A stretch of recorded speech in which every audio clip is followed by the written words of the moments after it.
Hey guys, this is the XRP Cowboy. Hey, this is Billy.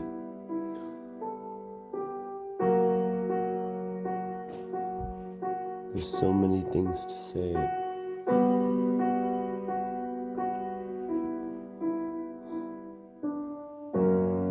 The light above your face, it's incredible.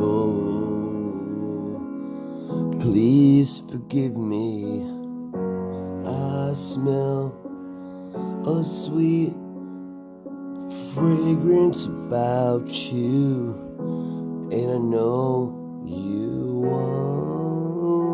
want it too. You want it too. You guys, it's a moment of purity.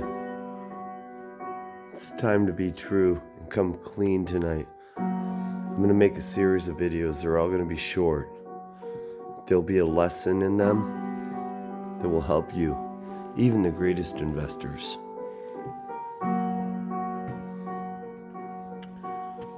I'll talk about things that we shouldn't, but I've had a lot to drink.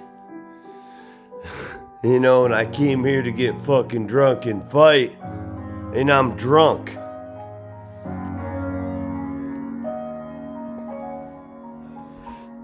So let's start with the first one.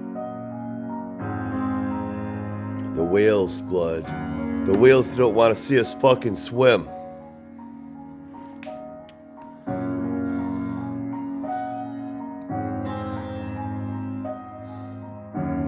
I wrote a bunch of shit down. I can't even read it right now. How to take fucking profits. Somebody hit me up and understand, because I've learned the hard way, because I've never done it right, but I know how to do it, how to take profits, and it's simple. Whether it's a stock or a cryptocurrency, the second, if you can do it, your account hits all-time highs, you should take 25% out and put it on the side and wait for a fucking drop. I'm not saying you're getting a 25% drop, but maybe a 10%. And you're re-entering if you're investing. If you're trying to make money, you just keep it. That's how the game's fucking played. You're doing it for money. Get your money or reinvest and get more coins. Stock. And so what happens though if it keeps going up? If you're taking profits from your account at all-time highs, you start looking for individual stocks that you're invested in that haven't gone up. And I know when we take the profits, it's from, just all your stocks hitting all-time high and hitting that point. But there's going to be some that are still down 10% because maybe one ran really high. So that's what you do. If you still believe in that stock, you do that, or you wait for it to come down. And if it doesn't, you let the fucking, the gods decide you're taking profit. And here's the rule, you have to reinvest within 2 months. You can shorten that if you want, but I'm just saying that's a time frame, But if you take 25% out and it drops, stock, drops to the percentage we talked about, you're getting more of the same shit you own. And if it doesn't, you got money. Or if you want to stay invested, you can look for the in your mutual fund, the ones that underperformed, you can put it directly in them if you believe in them. How do you diversify? Now, this is a general thing about crypto and stock. Crypto, I would say, if in stock it might be 10%, you take, buy back in, but in crypto, I do 20%. And I'm more aggressive than the 25% sell. But it's because those coins are just about money, not investing. But if you're investing in something, you only want to do 25%. So the point is if we're talking crypto, when your account hits its all-time highs, you take 25% out, unless you're investing. Well, whatever, unless you're trading. But then you wait for a 20% drop. And it might go down below that, but so what? And if it keeps going up, just look for something that hasn't moved yet, you know? Or something you wanted to buy, but you have to buy it when it's down, 20%. And if it doesn't, you're fucked. You're fucked. It's a high quality problem. You're making money on what you own, but your side, you got some cash to buy your wife something nice. Fuck. We're getting to women tonight. Well, so point is that's how you take profits. But we can stretch that on a little more. How do you take? You can say that on your whole account, or you can do that with an individual stock or crypto. Take profits on that one, and then because sometimes when you have a fund or call it a mutual fund, multiple stocks that you watch, and you're invested in equally until they start moving up in value. Sometimes you have one of those that are down, or crypto, same way. You have multiple ones. We'll tell you how much you should own and what the percentage is in the next video. So please like and subscribe. But if one of your individuals is up 25% at all-time highs, you can always sell that one. And then do a 20% buy, what if it's crypto, or 10% with stock, because usually things correct. 50% of what they moved. You can always, that moved independently, so you can always take the profit from that one and put it in something that hasn't, that you equally believe in from a long-term perspective. So you're trading to invest. You're a trader that is invested. But which is a weird thing, because they usually don't do, that's usually not how it is. You're a swing trader, you're a trader, or you're an investor. Best of both worlds, because we're doing high quality problems. And sure, if you didn't apply those principles and you believed in something and it rocketed, you'd probably make a lot more money, but we're trying to be safe here. So now, I said we'd do it in the next video. The whole I'll have to watch this one to figure it out. But the whole fucking thing. So we're going to show how you should invest. And we won't talk about the other thing. But bottom line is, you do it as your portfolio or that. But there's another strategy to when to sell. An investment that you're not willing to trade.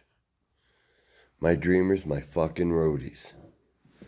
We're going to talk about why my wife married me. We're going to talk about my son. We'll tell the story about him right now. Because we only have 9 videos in this.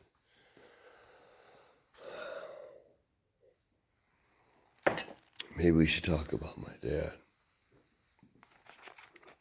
Because we got to tell the whole story, right?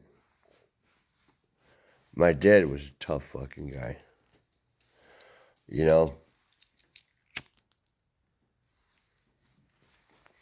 Vietnam vet, son, you're gonna be a good Marine. You do all these sports, you're fast, you're tough. You're gonna be a good Marine. So I knew I had to sign up for the fucking Marine Corps. I knew it from the fucking first fucking month we wrestled or bought a BB gun or fucking whatever the fuck you want to call it. Chinese stars, fucking football. First time we played a sport. Everything to my dad meant Marine Corps.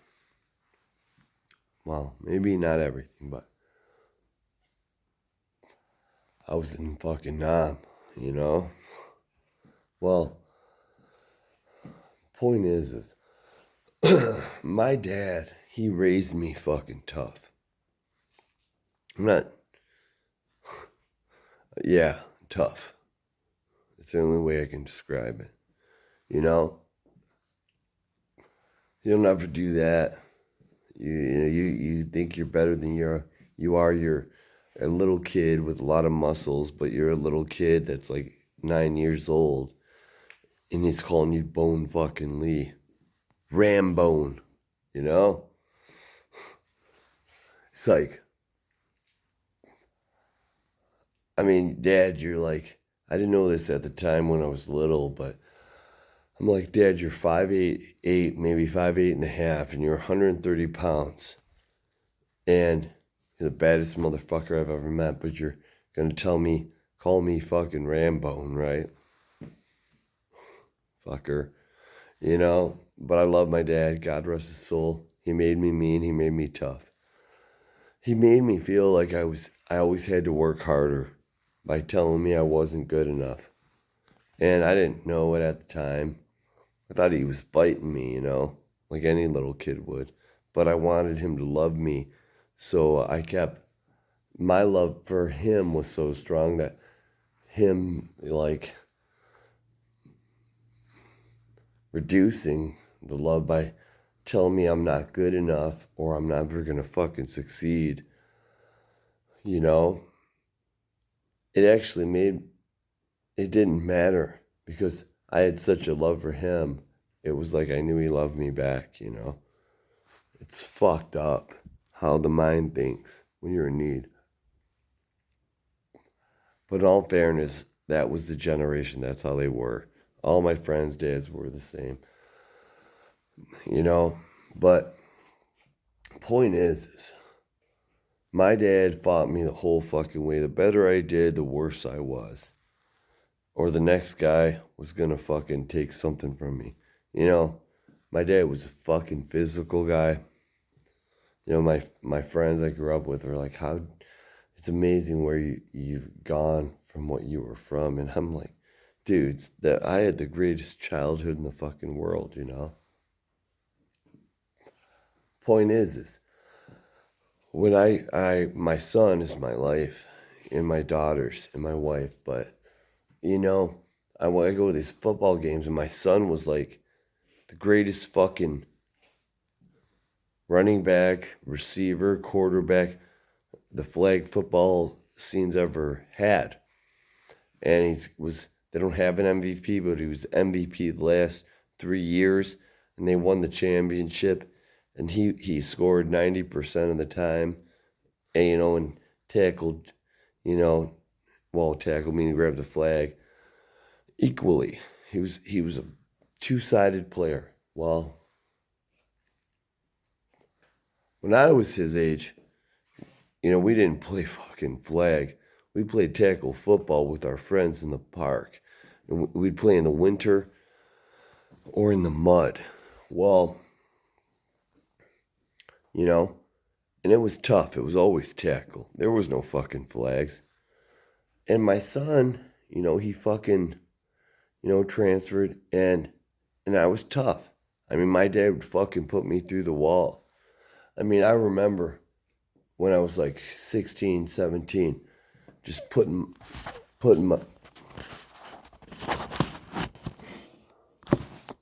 my hands against the wall.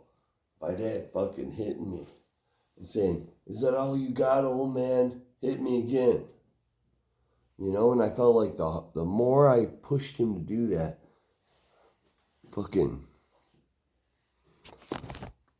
I was winning. Because I knew he didn't want to do it. He didn't do it to my little brother or my older brother. But I pushed him beyond his barriers. But it's because we were so similar.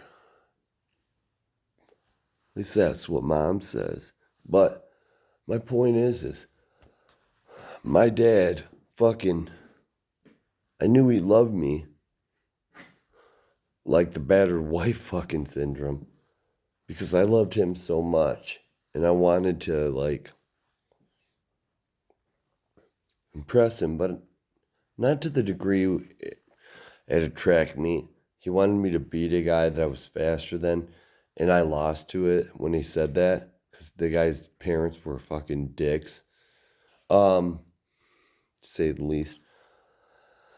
But I remember I was tired and it was about getting the top 3 places, and I didn't push myself, and I could have to beat the guy my dad told me to beat, but I didn't because I was playing as a team, you know?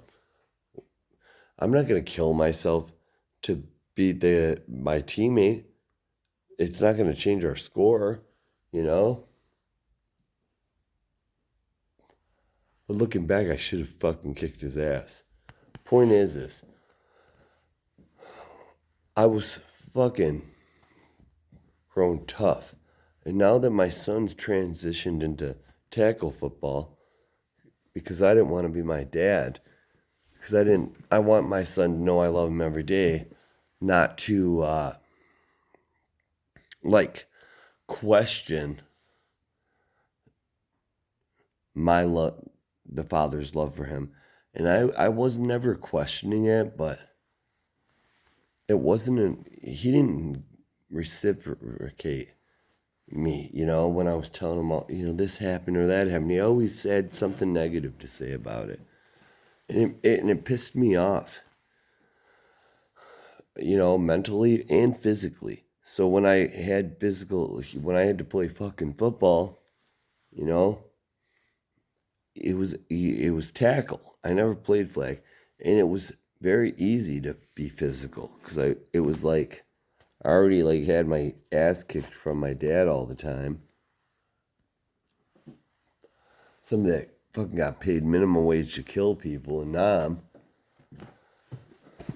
that won awards because he was so small. He climbed into fucking caves and shot in tunnels and killed people.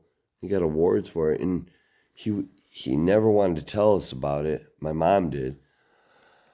But it's because they were a lot of them were 14-year-old kids, that were soldiers. But he had to because they had fucking machine guns in their hand. So my point is I wasn't that bothered. I was athletic with my son, but no contact. And it made him the fucking greatest fucking flag football player of all time.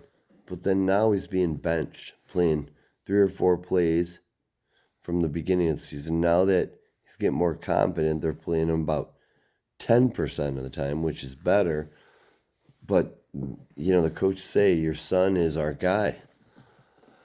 But he's tiptoeing around. He doesn't like contact. And I'm like, have to believe it's because I haven't put him through a fucking wall. Like my dad did to me, It's weird. It's almost like it's a decision you make. Do I want my son 5-10 years to love me because he sees why I was an asshole? Even though we didn't have a good relationship from age 12 to 20. And he may have hated me at times, but I did it for him, so he was tough. Or are you the dad like I am that my son loved him the whole time, but I didn't do anything that's tough? Well, I don't know, because I want him to love me the whole time when sometimes I didn't think my dad loved me, It's tough. I know I'm fucking invincible because of him. But my son isn't on the field. But the more he plays tackle, the better he gets. That's what we're talking about, tackle football. So, maybe I should have been tougher on him. But toughness, when you're an abused, I wasn't abused. I deserved every fucking thing I got. But,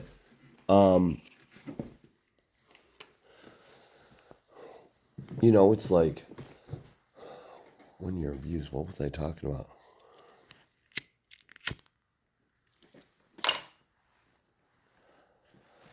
Well, I don't know, but I'll say this. When you're abused, you don't want to be abusive. But when, like,